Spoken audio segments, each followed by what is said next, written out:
শুধুমাত্র 1 কাপ চালের গুঁড়ো দিয়ে খুবই সিম্পল কিন্তু খুবই সুস্বাদু এই রেসিপিটা তৈরি করা যায়।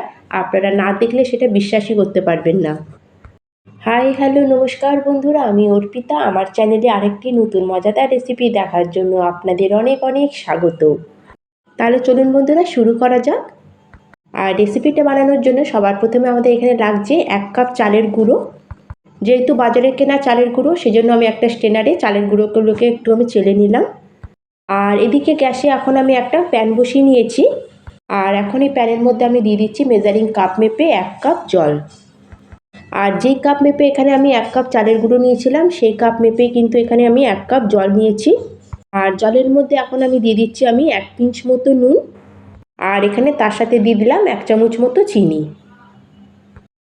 কিন্তু আপনারা যদি এখানে মিষ্টির পরিমাণটা একটু বেশি পছন্দ করেন, তাহলে একটু চিনির পরিমাণটা বাড়িয়ে নিতে পারেন। আর চিনিটাকে ভালো করে জলের মধ্যে মেল্ট করে এখন আমরা জলটাকে ভালো করে ফোটার জন্য এটাকে ছেড়ে দেবো। আর এখানে কিন্তু আমি গ্যাসের ফ্লেমটাকে একদম হাইতে করে দিচ্ছি। আর এখানে দেখুন জলটা খুব ভালো মতো এখানে ফুটতে শুরু হয়ে গেছে। আর যখন জলটা এইভাবে ভালো মতো ফুটতে শুরু হয়ে যাবে, তখন আমরা গ্যাসের ফ্লেমটাকে একদম লোতে করে দেবো। আর লো ফ্লেমে আমাদের যে আগের থেকে চেলে রাখা যে চালের গুঁড়োটা ছিল, সেটাকে পুরো আমরা অ্যাড করে দেবো। আর চালের গুঁড়োটাকে এখন ভালো করে আমরা জলের মধ্যে মিক্স করে নেবো। আর চালের গুঁড়োটাকে কিন্তু এখানে আমাদের জলের মধ্যে একটু শুকিয়ে নিতে হবে। আর গ্যাসের ফ্লেমটাকে এই সময় আমাদের লোতে রেখে ভালো করে চালের গুঁড়োটাকে একটু নেড়ে নিতে হবে, নাহলে কিন্তু চালের গুঁড়োটা নিচে লেগে যেতে পারে। আর তার সাথে কিন্তু চালের গুঁড়োটা ভালো মতো সেদ্ধও হবে না। আর এখানে আমি 1 কাপ চালের গুঁড়োর জন্য 1 কাপই জল ব্যবহার করেছি। আপনারা কোনো বাটি বা একটা কাপ সেট করে নেবেন আর তাতে সব মেজারমেন্টগুলো নেবেন, তাতে কিন্তু একদম পারফেক্ট আমাদের রেসিপিটা তৈরি হবে। আর এটা করতে কিন্তু খুব একটা বেশি সময় লাগে না, 2 থেকে আড়াই মিনিটের মধ্যে চালের গুঁড়োটা এখানে কিন্তু ভালো মতো সেদ্ধ হয়ে যায়। আর এখন আমি গ্যাসের ফ্লেমটাকে অফ করে দিচ্ছি। আর আপনাদের আমি দেখাচ্ছি, দেখুন। আর যখন আপনারা হাতে অল্প একটু ডো নিয়ে চেক করে দেখবেন যে এরকম একটা বলের মতো বা একটা শেপ এসে যাচ্ছে, তখন বুঝবেন যে আমাদের ডোটা এখানে একদম পারফেক্টলি রেডি হয়ে গেছে। আর এখন আমরা প্যানটাকে গ্যাস থেকে নামিয়ে নেবো আর সাথে সাথে একটা আমরা প্লেটের মধ্যে ঢেলে নেবো। আর চালের গুঁড়োটা কিন্তু এখন খুবই গরম আছে, সেজন্য এখন আমরা এটাকে কিছু করব না, হালকা একটু ঠান্ডা হতে দেবো। তার জন্য আমি একটা চামচে করে এটাকে চারিদিকে ছড়িয়ে দিলাম।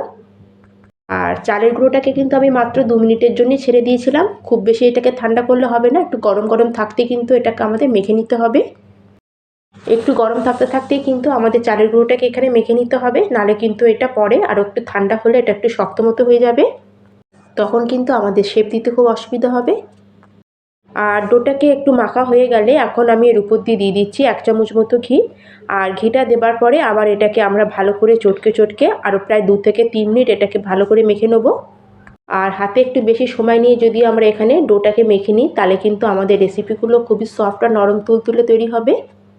আর ডোটা যখন মাখা হয়ে যাবে, তখন আমরা ডোটাকে একটু এভাবে একটু লম্বা টাইপের করে নেবো, তাহলে কিন্তু আমাদের লেচিগুলো কাটতে খুব সুবিধা হবে।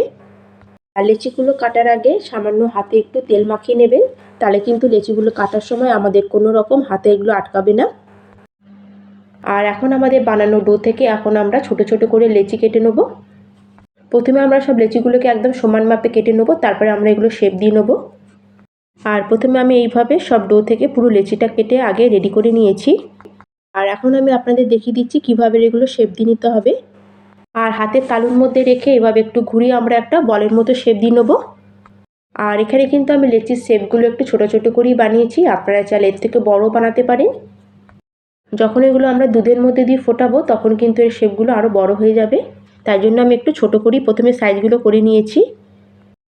আর এখানে আপনারা বলের মতো শেপ না করে অন্যরকম শেপ আপনাদের ইচ্ছা অনুযায়ী দিতে পারেন। আর এখানে দেখুন বন্ধুরা, একই রকমভাবে আমি সব শেপগুলোকে এইভাবে বানিয়ে নিয়েছি। দেখতে দেখুন বন্ধুরা কত সুন্দর লাগছে। তাহলে এখন আমাদের এগুলো রেডি হয়ে গেছে। এখন তাহলে আমরা চলে যাব নেক্সট প্রিপারেশনে। আর এদিকে আমি গ্যাসে একটা প্যান বসিয়ে দিয়েছি। আর প্যানের মধ্যে আমি অ্যাড করে দিলাম এখানে মেজারিং কাপ মেপে 2 কাপ দুধ। আর কিন্তু এখানে আমি আগে থেকেই জাল দেওয়া দুধ নিয়ে নিয়েছি। আর দুধটা দেওয়ার পরে দুধটাকে এখন আমাদের একটু গরম করে নিতে হবে। দুধটা যখন এরকম একটু হালকা গরম হয়ে যাবে, সেই সময় আমরা এর মধ্যে অ্যাড করে দেবো 2 চামচ মতো গুঁড়ো দুধ। আর এখানে কিন্তু আমি 2 চামচ মতো একটু মিল্ক পাউডার ব্যবহার করেছি, এটা আপনারা দিতে পারেন বা এটাকে আপনারা স্কিপও করতে পারেন। কিন্তু যদি সামান্য একটু গুঁড়ো দুধ ব্যবহার করা যায়, তাহলে কিন্তু আমাদের এই রেসিপির টেস্টটা একদম ডবল হয়ে যায়।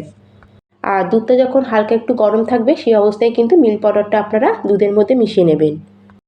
আর মিল্ক পাউডার দেওয়ার পরে এখন আমি এর মধ্যে 2খানা এলাচকে একটু মুখ ফাটিয়ে অ্যাড করে দিলাম। আর এখন আমরা গ্যাসের ফ্লেমটাকে একদম হাইতে করে দেবো আর দুধটাকে খুব ভালো করে এখানে ফুটিয়ে নেবো।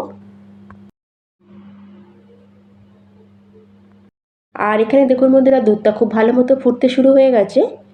আর যখন দুধটা ভালো মতো ফুটতে শুরু হয়ে যাবে সেই সময় গ্যাসের ফ্লেমটাকে আমরা লোতে করে দেবো আর লো ফ্লেমে আমাদের আগের থেকে তৈরি করে রাখা যে বলগুলো ছিল সেগুলো এর মধ্যে অ্যাড করে দেবো। আর দুধটা যখন ভালো মতো ফুটতে শুরু হবে সেই সময় কিন্তু আমাদের এখানে তৈরি করে রাখা বলগুলোকে দুধের মধ্যে দিতে হবে। আর দুধটা ফোটার আগে কিন্তু এটা দুধের মধ্যে দেবেন না। আর এখানে দেখুন বন্ধুরা, প্যানের সাইডে যে শর্টটা লেগে যাচ্ছে সেটাকে আমি মাঝে মাঝে এভাবে খুন্তি দিয়ে দুধের মধ্যে এটাকে মিক্স করে নেব। আর এখন আমরা এই বলগুলোকে দুধের মধ্যে একটু নাড়িয়ে চাড়িয়ে ভালো করে এই দুধের মধ্যে এটাকে একটু জাল হতে দেবো। আর এই রেসিপিটা তৈরি করতে কিন্তু বন্ধুরা খুব বেশি সময়ও লাগে না, প্রায় 4 থেকে 5 মিনিটের মধ্যে আপনারা ইজিলি এটা বানিয়ে নিতে পারবেন। আর আজকের এই রেসিপিটা তৈরি করার জন্য আমরা কিন্তু ঘরের থাকা সামান্য চালের গুঁড়ো দিয়ে এটা তৈরি করে নিয়েছি। এটার জন্য আপনাদের কিন্তু বাজার থেকে কোনো কিছু কেনারও দরকার পড়বে না। আর বন্ধুরা, আপনাদের কাছে যদি চালের গুঁড়োও না থাকে তাহলে আপনারা চালের গুঁড়োর পরিবর্তে এটাকে সুজি দিয়েও বানিয়ে নিতে পারবেন একই রকমভাবে। আর গ্যাসের ফ্লেমটাকে লোতে করে এটাকে আমি প্রায় 1 মিনিটের জন্য একটু কমা করে রেখেছিলাম যাতে আমাদের এখানে বলগুলো ভালো মতো সেদ্ধ হয়ে যায় দুধের মধ্যে। আর প্রায় 1-1.5 মিনিট পরে আবার আমরা ঢাকনাটা সরিয়ে এটাকে একটু নাড়াচাড়া করে নেব। আর এখন আমাদের এই রেসিপিতে অ্যাড করে দিতে হবে মিষ্টির জন্য চিনি। আর যে কাপ মেপে এখানে আমি চালের গুঁড়ো নিয়েছিলাম সেই কাপ মেপে এখানে আমি হাফ কাপ থেকেও কম চিনি নিয়েছি। আপনারা মিষ্টির পরিমাণটা আপনাদের পছন্দ অনুযায়ী একটু কম বেশি করে নিতে পারেন। আর এই বলগুলো যাতে প্যানের মধ্যে নিচে লেগে না যায় সেজন্য কিন্তু আমাদের কন্টিনিউ এটাকে একটু নাড়িয়ে নিতে হবে। আর আমাদের প্রায় 5 থেকে 6 মিনিট হয়ে গেছে এটাকে আমরা দুধের মধ্যে কুক করে নিয়েছি। আর তার সাথে কিন্তু এখানে চালের বলগুলো একদম পারফেক্টলি এখানে সেদ্ধ হয়ে গেছে। আর দুধের পরিমাণটাও এখানে দেখুন কতটা কমে গেছে, এর থেকে কিন্তু আমরা এটাকে বেশি আর গাঢ় করব না। দুধের কনসিস্টেন্সিটা কিন্তু আমাদের এখানে এরকমই রাখতে হবে, কারণ এটা ঠান্ডা হয়ে যাওয়ার পরে এটা আরও গাঢ় মতো হয়ে যাবে। তাহলে আমাদের আজকের এই রেসিপিটা একদম পারফেক্টলি রেডি। এখন তাহলে এটাকে আমরা সার্ভ করে নেব। তাহলে বন্ধুরা, আজকের আমার এই রেসিপি আপনাদের কেমন লাগলো অবশ্যই কিন্তু আমাকে কমেন্ট করে জানাবেন। আর যদি রেসিপিটা একটু ভালো লেগে থাকে অবশ্যই লাইক করে দেবেন, ফ্রেন্ড অ্যান্ড ফ্যামিলির সাথে শেয়ারও করে দেবেন। আর এটাকে বাটির মধ্যে সার্ভ করার পরে এখন এটাকে আমি প্রায় 1 ঘন্টার জন্য ফ্রিজে রেখে দেবো, কারণ এটা কিন্তু ঠান্ডা ঠান্ডা খেতে কিন্তু বেশি ভালো লাগে। আর আপনারা দেখেই বুঝতে পারছেন বন্ধুরা আজকে আমাদের এই রেসিপিটা কত লোভনীয় হয়েছে। আর বন্ধুরা, এটা এমন একটা রেসিপি এটা আপনাদের দেখার সঙ্গে সঙ্গে কিন্তু খেতে ইচ্ছা করবে। আর এগুলো কিন্তু খুবই নরম অ্যান্ড সফট তৈরি হয়, মুখে দিলেই কিন্তু একদম মিলিয়ে যাবে। তাহলে বন্ধুরা, আজকের মতো আমি এখানেই শেষ করলাম, আবার চলে আসবো অন্য একটি নতুন রেসিপি নিয়ে। ধন্যবাদ।